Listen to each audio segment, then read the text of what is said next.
De acordo com a Associação Internacional de Gerenciamento de Estresse, 72% dos brasileiros que atuam no mercado de trabalho sofrem de alguma sequela relacionada ao estresse. E desse total, 32% é acometido por burnout. Diante do crescente número de adoecimento decorrente do estresse e síndrome de burnout, a empresa Proativa, pensando no bem-estar social, desenvolveu o programa de enfrentamento ao estresse, no qual realiza diagnósticos e intervenções psicopedagógicas e psicológicas dos problemas relacionados à saúde mental dos gestores e também colaboradores. Então me diga, Fernanda e também Simone, como é que trabalhar esta questão do estresse? Pensando no bem-estar social, na necessidade e no adoecimento gigantesco da população, já que quando a gente pensa, né, nessas pesquisas e vê esse número tão crescente de adoecimento decorrente do trabalho, nós nos juntamos para promover qualidade de vida, a saúde do trabalhador, visando enfrentar esses problemas como o absenteísmo, a dificuldade que o trabalhador tem de desenvolver as suas funções no ambiente de trabalho, a dificuldade que o gestor tem muitas vezes de trabalhar com esse colaborador, de apresentar as necessidades da empresa, de trazer as orientações. Então, pensando em tudo isso, nós começamos esse projeto, né, esse programa de enfrentamento ao estresse. Programa de enfrentamento ao estresse. Eu acho que a grande pergunta é, o que causa estresse hoje no trabalho, dona Simone? Então, o que nós vemos hoje, Rodrigo, são diferentes formas de acometimento, né, na síndrome de burnout. Então, nós temos uma incidência muito grande na população jovem, até 30 anos, porque, segundo as pesquisas, né, o que nós vemos hoje nos jovens no mercado de trabalho é uma imaturidade na função, na possibilidade de dizer não. E isso faz com que os jovens acabem, dentro das empresas, né, assumindo muitas vezes coisas e responsabilidades pelas quais eles não estão preparados, né, do ponto de vista de formação, e também isso traz para eles uma sobrecarga, um processo, né, de medo, inclusive de perder o emprego, de não crescer dentro da empresa. Então, esse é um grupo que nós temos e que tem sofrido muito com a questão do burnout. Muitas vezes a cobrança, essa forma de enxergar a situação, não poder dizer não, ela é fruto de uma educação que prepara muito para a questão técnica, né, digamos assim, mas prepara muito pouco para a questão dos sentimentos, né, das questões emocionais. Isso provoca adoecimento, aumento do uso de drogas, né, nessa faixa etária, e aumento do consumo de bebidas alcoólicas, né, isso para os adolescentes. Um outro grupo que sofre muito com o aumento do burnout são as mulheres, que no mercado de trabalho e na nossa vida em sociedade acabam assumindo diferentes papéis e diferentes responsabilidades, né? A empresa acaba, de certa forma, exigindo das mulheres para se manterem no negócio, na sua carreira, quase uma super habilidade de gerenciamento de vida pessoal, vida particular, vida profissional, estudo. Então elas sentem uma cobrança também muito maior. E o pessoal da área da educação e da saúde, esses são os que primeiro foram pesquisados, né, com relação ao agravamento do estresse e acometimento na síndrome de burnout, que são os profissionais lá que estão nos hospitais, nos serviços de saúde, né, na fisioterapia, na psicologia. São profissionais que sempre têm essa demanda do cuidar do outro, né? E o pessoal da educação, que há muito tempo, né, desde 1973, esse pessoal é pesquisado, é estudado como pessoas muito suscetíveis a esse esgotamento que desencadeia hoje, reconhecido pela OMS, a síndrome de burnout. Entendido. Elifas. A nossa audiência, graças a Deus, ela é heterogênea.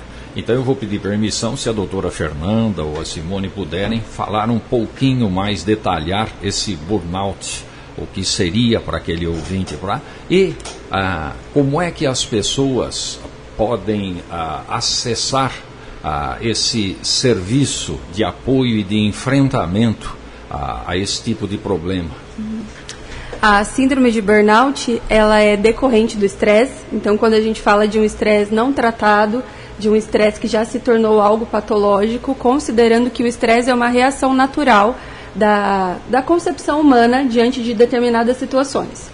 Quando esse estresse se transforma em algo patológico, a gente fala da síndrome de burnout, que a gente poderia definir como um esgotamento total, físico e mental.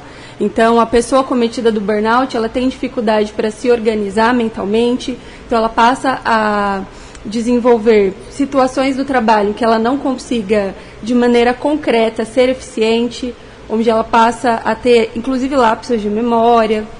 Ela tem também sintomas relacionados à sua concepção física, né? Então, ela pode ter retenção de líquido, ela pode ter dor de cabeça que são frequentes e não passam, dores no corpo. Então, são sintomas corporais que muitas vezes nós sentimos diante do estresse no trabalho, mas não damos atenção. Quando esses sintomas estão intensificados, e aí a gente fala de pacientes que já estão sofrendo há muito tempo, esses pacientes passam a ficar de maneira ineficiente até na vida pessoal. Então, passam a ter dificuldade de se relacionar com a família, com os amigos, apresentando um comportamento de isolamento. É algo muito sério, né? Seria algo como uma forma de depressão, doutora, nesse estágio que a senhora está dizendo? A depressão, ela faz parte do burnout em um determinado estágio, mas a gente fala de patologias que são diferentes, né? Então, quem tem depressão vai ter burnout? Não, mas quem tem burnout pode sim ter depressão como um dos sintomas, assim como pode sofrer de ansiedade também nos estágios iniciais. É interessante a gente falar, né, que a última pesquisa realizada no Brasil, na USP, que saiu agora faz uns 30, 40 dias, o que é que a gente vê? Que no burnout nós temos a depressão, as crises de ansiedade e o estresse. Então, na verdade, o burnout, a síndrome de burnout, ela vai se instalar quando tudo, né? Aquela dorzinha de cabeça que você tem sempre no domingo à noite, quando aquela indisposição gástrica, né? Que a gente fala assim, eu comi alguma coisa e não me fez bem. Quando você tem dores que não estão justificadas, você acha que tudo é idade ou foi algum mau jeito. Quando essa somatória de coisas, ela vai trazendo para a gente uma exaustão, né? E aí nós vamos vivendo as fases do burnout, né, que começam com, nossa, eu vou salvar o mundo, vou modificar tudo porque eu sou super competente e eu sou ótimo, né? Aquela sensação que todos nós tivemos no primeiro emprego, ou no emprego dos sonhos, ou em alguma situação na vida. E a partir disso nós vamos nos desgastando, né? E como ele está muito relacionado ao trabalho, no feriadão, no final de semana, a gente melhora.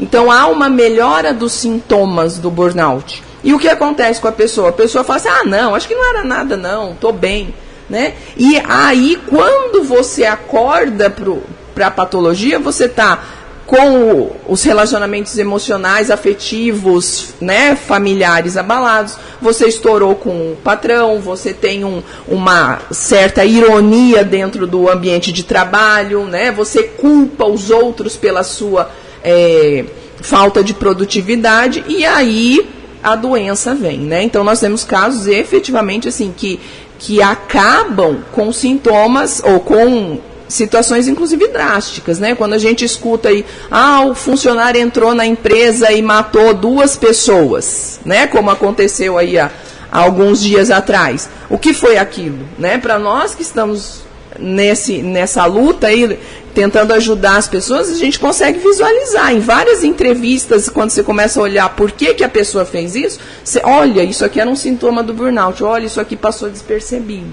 Né? Então nós precisamos falar sobre isso. Notadamente as pessoas de um pouco mais idade e que lidam com o pessoal, né? Na chefia, de repente, de departamentos. E eu tive a oportunidade, felizmente já com uma certa idade para entender, havia um funcionário extremamente competente, felizmente, e tive tempo de ver a competência dele e a produtividade, porque tudo era mensurado como é hoje e deve ser. E não de um momento para outro, mas de repente aquela decadência de produtividade, um comportamento super esforçado para não se atritar com os demais, mas quase não conseguindo. Suponhamos que esta pessoa que está nos ouvindo esteja passando por isso hoje. Depois eu falo como foi resolvido esse do meu colaborador. Ela tem uma porta para bater, um telefone para ligar agora na rede pública municipal ou não? A pessoa percebe que a bateria secou, ela sempre foi capaz e produtiva, ela se senta na mesa, um alfinete parece uma lança, tudo está pesando, ela tem uma porta para pedir socorro? Se a gente for considerar o serviço de saúde mental, né, que é o que a gente tem aqui no nosso município, que seria o CAPS, o Centro de Atenção Psicossocial, o lugar onde qualquer pessoa poderia procurar ajuda diante do sofrimento psiquiátrico, seria o serviço de saúde mental. Existe um trabalho especializado relacionado à síndrome de burnout ou ao estresse?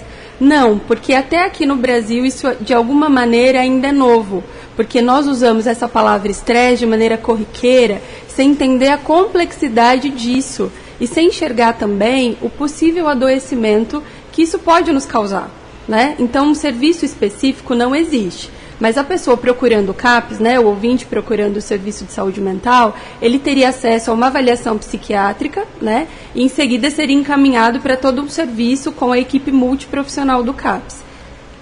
Isso é importante. Tá. Agora eu vou dar um nó na conversa, depois a gente volta até nesta questão da empresa, como é que a empresa trabalha com isso. Eu tenho curiosidade de saber quem é mais estressado, se é o patrão ou o colaborador, se é o colaborador ou o patrão, certo? Tem essa curiosidade também. Mas, no raso, Simone e também Fernanda, Simone e Fernanda, existe essa dificuldade de procurar, seja um particular ou seja a rede pública, para verificar essa questão do estresse, seja a questão da síndrome de burnout. Sabe por quê? Porque muitas das vezes, quando você diz lá na tua empresa, ou o patrão diz, ou o empregado diz, estou estressado, a bateria está fraca, hoje é domingo, 9 horas da noite, o Fantástico está começando e já amanhã é segunda. Ou ao contrário, opa, sextou, amanhã já é sexta-feira e aquele meu estresse vai terminar, todo mundo vai dizer o seguinte, isso é frescura, isso é manha. Por que que no sábado e domingo já passou tudo isso, no sábado e domingo vai publicar foto no Facebook e no Instagram feliz da vida, e todo mundo trata isso, Simone, desculpa dizer, mas muita gente trata isso, e vocês têm dados que mostram que isso não é verdade, mas muita gente trata isso como frescura. Qualquer coisinha a pessoa diz assim, estou estressado. E isso acaba denegrindo a imagem do verdadeiro estresse. Deu qualquer piripaque, o cara não aguenta, não, estou estressado. E aí o estresse deixa de ser doença, passa a ser no dia a dia, como disse a Fernanda, é trabalhado de maneira errônea e passa a ser frescura. Como é que a gente trabalha essa situação de dizer, olha, essa pilha vai esgotar, o cidadão vai pirar, e não é frescura, tem uma síndrome, tem uma doença e tem um acometimento por trás de tudo isso. Então, Rodrigo, quando você fala essa questão do final de semana melhora, vai postar coisa no Facebook, né? Principalmente no dia a dia, hoje com esse Big Brother, né, das redes sociais, a gente consegue ver onde as pessoas estão, né, o tempo todo, é meio maluco isso. O que a gente percebe é mais um sintoma do burnout, né? Por quê? Porque as pesquisas mostram que quando existe o afastamento do trabalho, então a gente precisa entender o seguinte, o que diferencia o burnout das outras patologias, né, como a depressão, as outras doenças mentais, né, é exatamente essa ligação do burnout com o trabalho. Então, se eu tiro o trabalho, né, muitas vezes nós vemos casos, né, nossa, eu vou te dar 30 dias de férias. No primeiro momento, a pessoa fala, nossa, 30 dias? O que eu vou fazer com isso? A hora que ela tira os 30 dias, ela começa a perceber, poxa, eu não tenho mais nada, eu não sinto mais nada, né? Então, precisamos entender como gestores nas empresas, como pessoas, né, como família, que o burnout ele está totalmente ligado à questão do trabalho. Então, é no trabalho que algumas atitudes podem ajudar. É a forma de trabalhar com esse colaborador, com esse gestor, sobre a forma de enxergar as demandas, as cobranças, né, os relacionamentos. Porque, olha só, Rodrigo, o que acontece? Lá pelo 9º, 10º estágio da síndrome de burnout, né, porque nós temos as fases, uma das características é o afastamento, a perda de contato consigo mesmo. Consigo mesmo? Consigo mesmo. Então, a hora que a pessoa, ela se isola, né, como você falou, nossa, o cara era super, estava bem, então a pessoa começa a fazer um processo introspectivo, né, ela vai se fechando, pô, chamamos ele para um happy hour, ele não vai mais, fui chamar ele para tomar um cafezinho lá na cozinha, pô, o cara mal olhou na minha cara, né, o que está acontecendo, né? Então, os níveis desse adoecimento já estão muito grandes, né, ele já passou por várias fases, e aí, gente, o que a gente precisa fazer? Ninguém chega ao suicídio, ninguém chega a um ato extremo, né, à toa.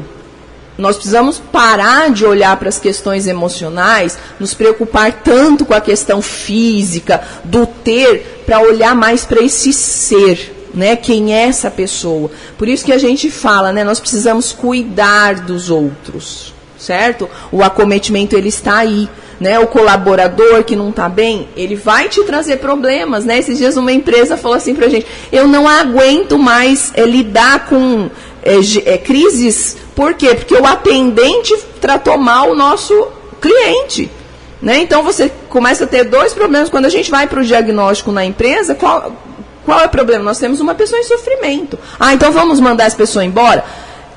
Temos certeza, né, numa estatística com números alarmantes de burnout, se já está faltando mão de obra qualificada para as questões técnicas, se a gente parar para usar esse tipo de atitude, mandar todo mundo embora, quem não está bem ou quem está em alguma fase do burnout, vai faltar mais gente no mercado de trabalho. Agora me responda, vocês que estão aí na prática e vivenciando isso dia a dia, e quando o causador da síndrome é o empregador? Então, como é que se fala para o empregador? Fala, bem, ele não tem problema na casa dele, ele não tem problema com o time de futebol, ele não tem problema com nada. O problema, o causador da síndrome dentro da sua empresa é você, empregador. É por isso você desconta o que acontece na sua vida particular, ou na sua vida X, sim, no seu empregador. É por isso que um dos nossos produtos, vamos dizer assim, né, uma das nossas áreas de atuação é um treinamento específico, né, um trabalho com gestores. Né, formar grupos, onde esses grupos serão trabalhados tanto com as ferramentas da psicologia como da psicopedagogia. Para quê? Para nós trabalharmos essas pessoas com vários tipos de instrumentais, onde elas vão, como gestores, se olhar como eu, gestor, além dos meus problemas pessoais, estou gerando mais um problema para a empresa, para outros para os colaboradores. Por quê? Porque eu não estou sabendo lidar com o meu estresse. Então, encarar o estresse de frente, né? A gente sempre fala isso, não adianta você ir lá e fazer um trabalho só com os colaboradores. Se o dono da empresa, se o gestor, se o gerente, se o líder de departamento está totalmente estressado, né? Então, até por isso, nós estamos trazendo esse foco do enfrentamento ao estresse, porque nós percebemos isso. Né? As pessoas, elas acabam adoecendo no ambiente de trabalho e promovendo doença no ambiente de trabalho. A partir do momento que eu estou doente, quem se relaciona comigo vai ter uma chance maior de adoecer. Não estou aqui para defender os colaboradores, mas insistindo nisso. Mas os empregadores, os patrões, estão preparados para ouvir isso? Falar, olha, muitas das vezes o problema pode ser você. Porque você sentiu que aquele seu funcionário está com uma síndrome, está com estresse ou coisa e tal, é mais fácil trocá-lo. Você troca um, troca dois, troca três, troca... no oitavo, fala, mas gente, ninguém para no emprego, o que é que está acontecendo? Está todo mundo com síndrome, está todo mundo doente.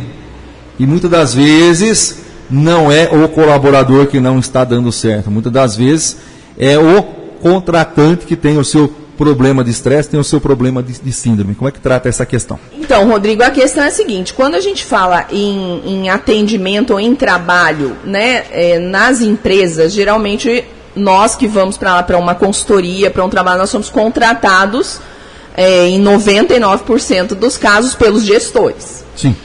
E aí, o que a gente observa é que em muitas situações, em muitos casos, né, até assim por uma necessidade, eu não vou falar isso para o gestor, porque vai que ele desfaz o contrato de consultoria, muitas vezes a gente vê uma prática da pessoa que vem para ajudar uma situação, passar a mão na cabeça do gestor, né?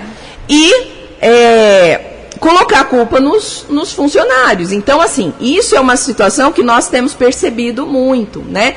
Tanto que no ISMA, que é o Instituto Internacional de Estudo do Gerenciamento do Estresse, né, do qual nós fazemos parte, é uma postura de que as coisas precisam ser pontuadas. Nós não estamos lá para destruir gestor e nem para destruir colaborador. Nós estamos lá para ajudar essas pessoas, né, dentro de uma fundamentação científica, a mudar. Só que só muda quem se enxerga, só muda quem se percebe dentro do processo, né? Então, existem formas da gente fazer isso, e muitas vezes nós percebemos que quando nós conseguimos sensibilizar e mostrar para o gestor a importância dele se enxergar e mudar os comportamentos, ele valoriza isso de tal forma que o clima organizacional ele se transforma, né?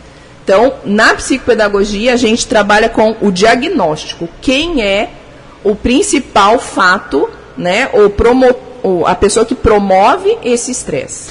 Bom, na sequência a gente continua com o bate-papo com a psicóloga Fernanda da Cultura Rede Bandeirante. Fernanda e Simone, Simone e Fernanda. Estou em casa, estou ouvindo, estou acompanhando. Sou este pequeno, médio ou grande empresário.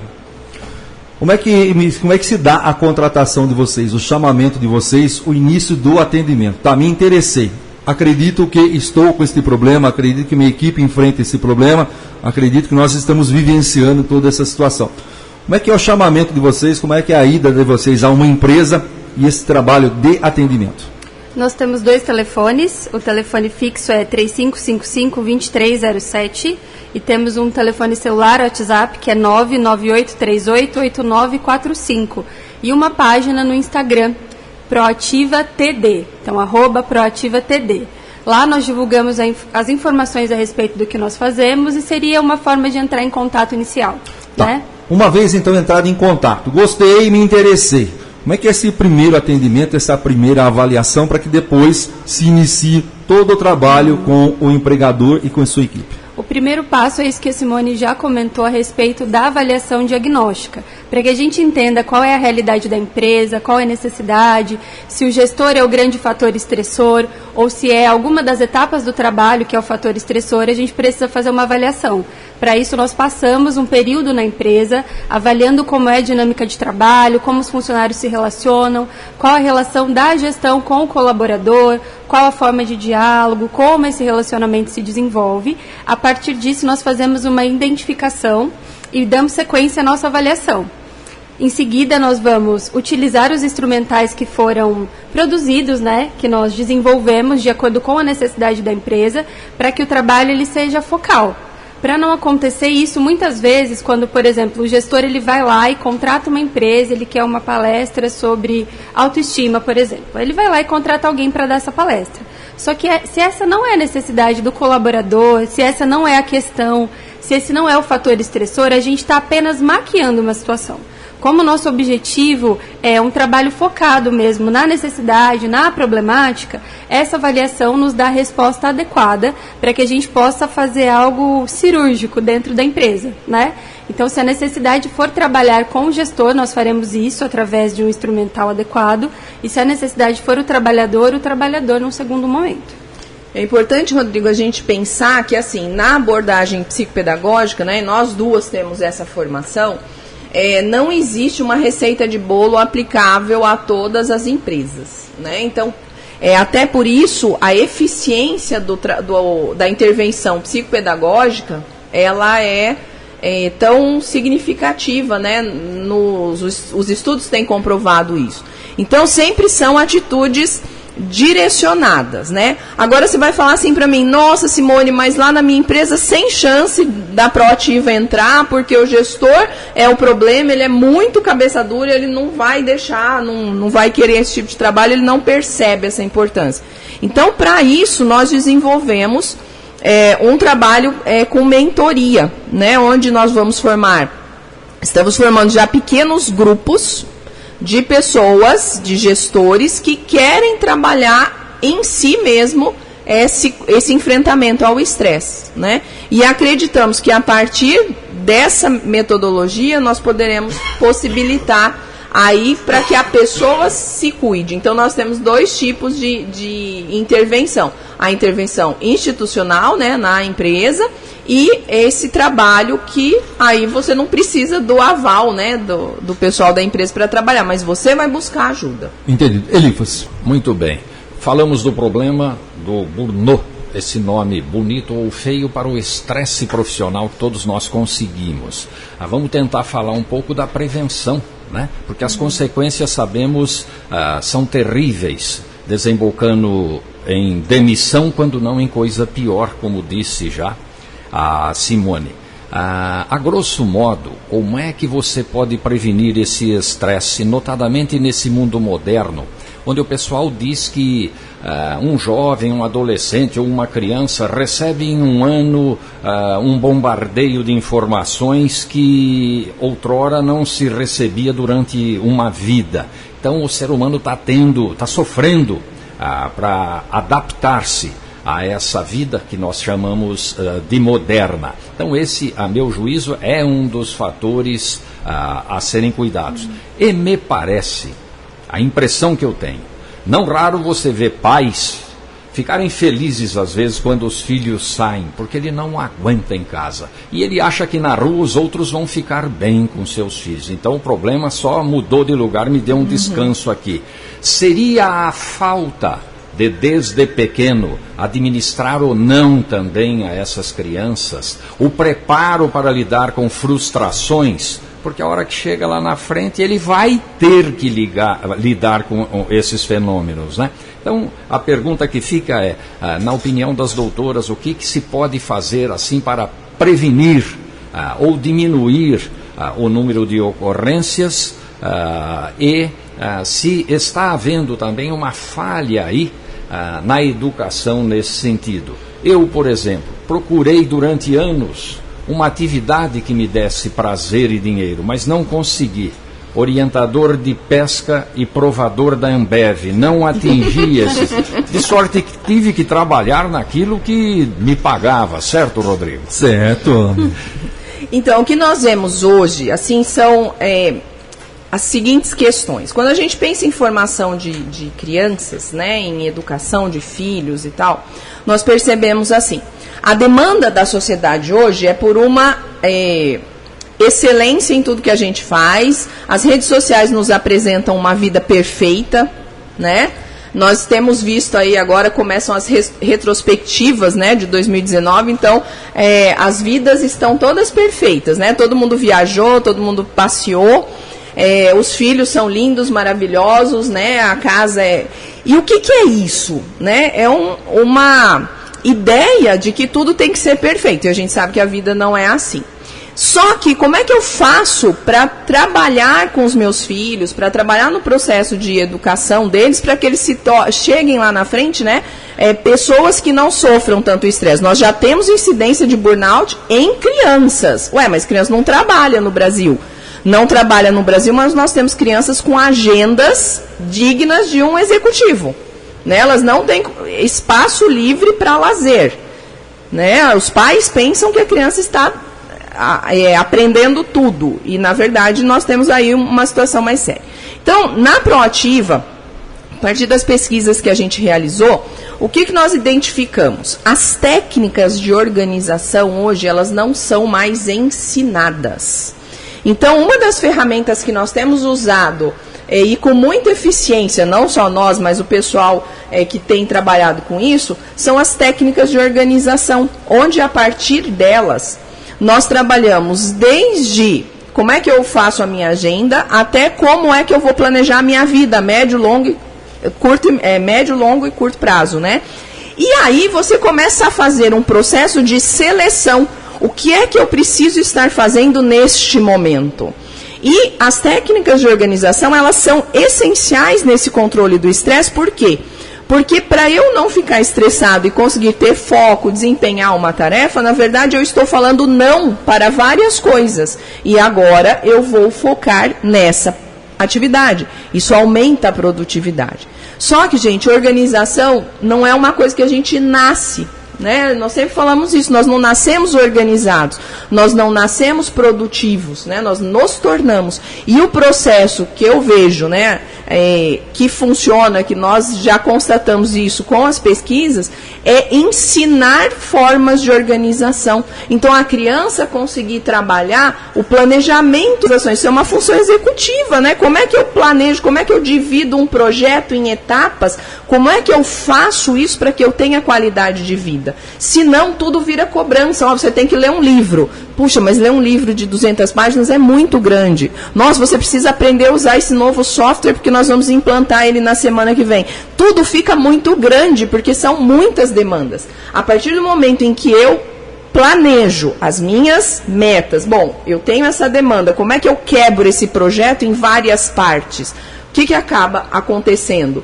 As pequenas partes, elas ficam fáceis de eu atingir, eu consigo usar técnicas, instrumentos, aplicativos, ferramentas que vão me ajudar a identificar até se eu estou produzindo ou não, mas eu também vou ter um planejamento do meu dia, né? E eu vou saber atender ou não as demandas, porque hoje a gente esquece, né, que nós não trabalhamos só na empresa.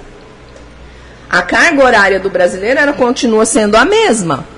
Certo? Mas quanto tempo nós trabalhamos? Vocês mesmos. Eu tenho certeza que hoje, antes de chegar o horário de trabalho, vocês estavam lá lendo alguma coisa sobre síndrome de burnout, porque sabiam que havia uma demanda. Então, isso não para mais, né? Nós temos chefes estressados que mandam mensagem do WhatsApp para o pessoal às 4 da manhã, às 3 da manhã.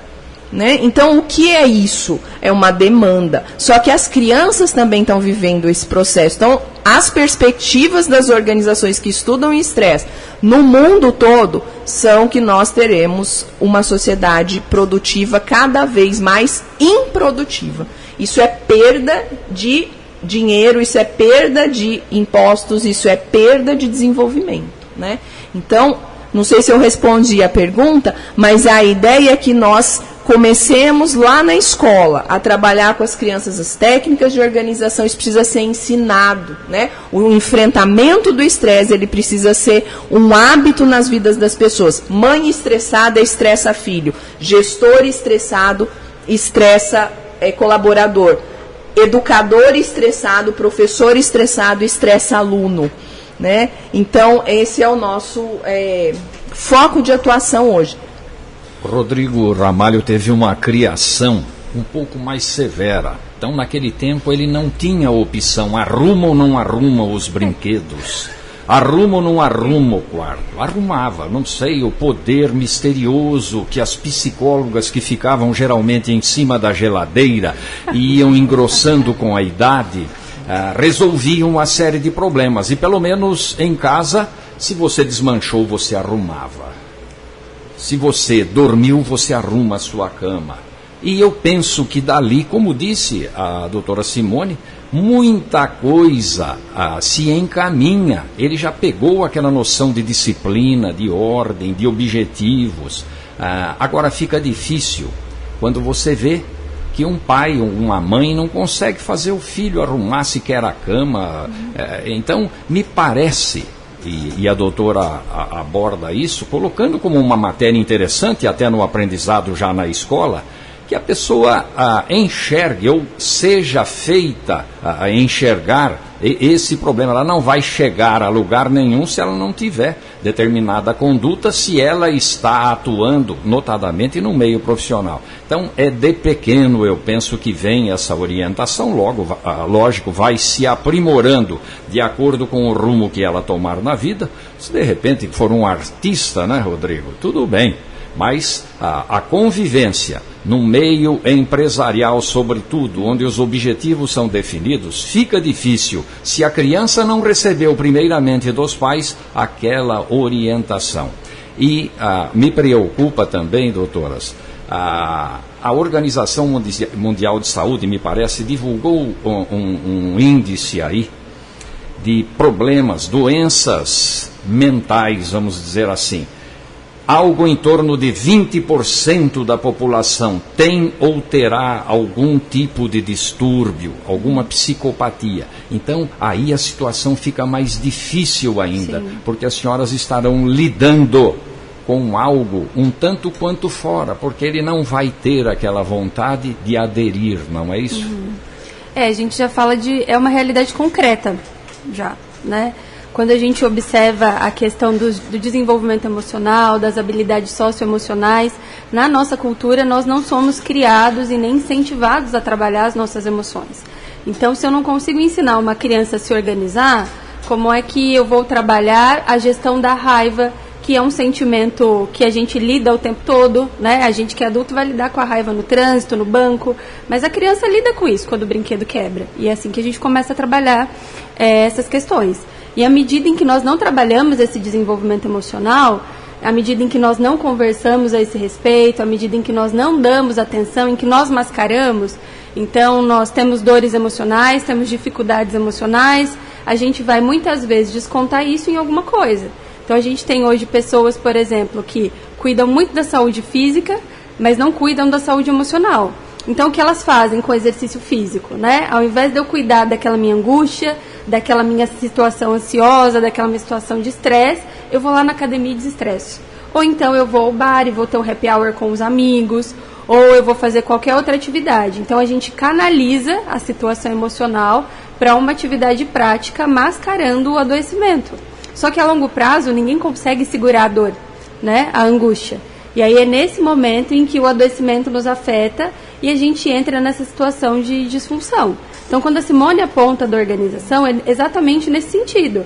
Se nós não conseguimos nos organizar na nossa vida pessoal, o que nos faz pensar que o nosso trabalho será organizado?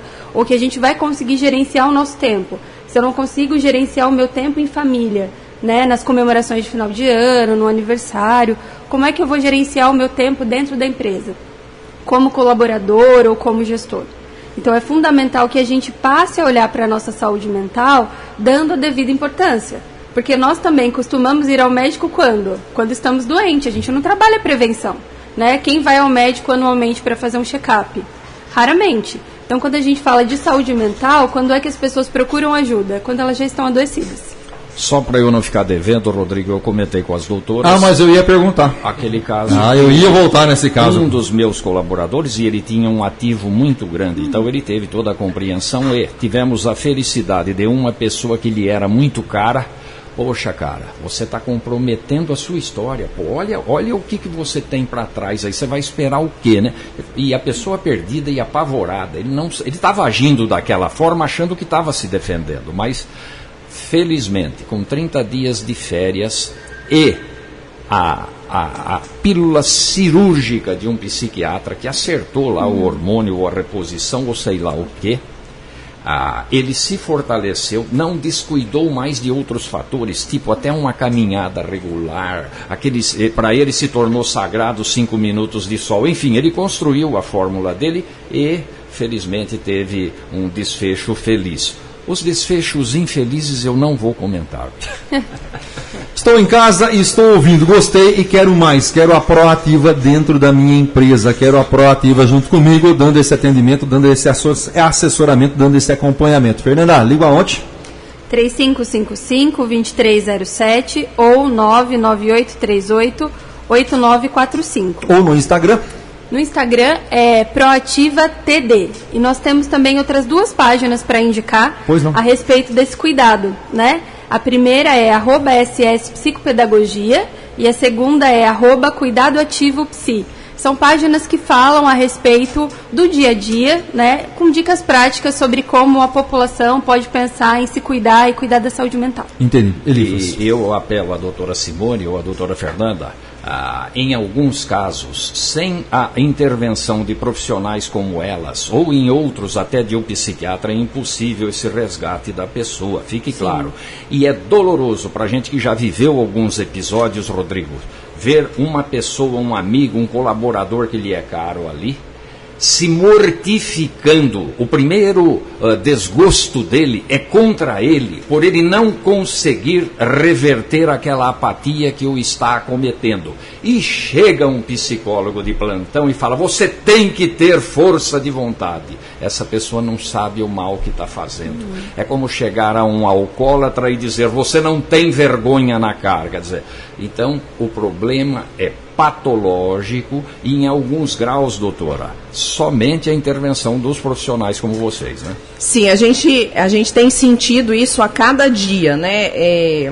Na verdade, eu mesmo sendo professora universitária durante 10 anos, eu passava um mês das minhas aulas de psicologia da aprendizagem trabalhando com os professores sobre a questão da síndrome de burnout.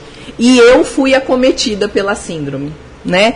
Então, isso para mim foi assim um divisor de águas, né? Tanto que trabalhar o enfrentamento ao estresse hoje é o meu pessoal motivo e sentido da minha vida, né? Porque eu senti em mim o que é que o burnout conseguiu fazer com uma pessoa que sempre assim procurei trabalhar, né, me dedicando àquilo que eu fazia, e de repente eu não tinha mais essa força e escutava, exatamente, eu não tinha de onde tirar o combustível, né?